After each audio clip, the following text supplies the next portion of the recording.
यहाँ क्योंकि इन क़यादत बिल्कुल करप्ट है और क़यादत का इंटरेस्ट भी सिंध के अंदर नहीं है।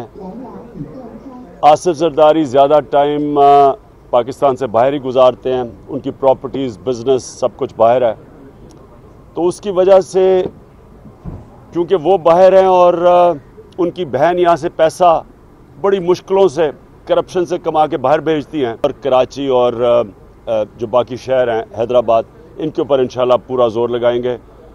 मीटिंग्स भी हुई हैं, पॉलिटिशियंस के साथ मीटिंग्स हुई हैं, बिज़नेस कम्युनिटी के साथ मीटिंग हुई है, जो सिंध की अक़लियत हिंदू कम्युनिटी उसके साथ मुलाकात हुई, वर्कर अपनी पार्टी के वर्कर्स के साथ, और आज बिल्डर्स के साथ मिल रहा हूँ। जो सबसे बड़ा यहाँ स्कैम्स चलते हैं वो तो बिल्डिंग में है। डॉक्टर आमिर लियाकत हुसैन समेत हमारी कई और रहनुमाओं से मजीद बातचीत चल रही है, और डॉक्टर साहब अपने और दोस्तों के साथ ज्वाइन करना चाहते हैं, लिहाजा कुछ टाइम लगेगा।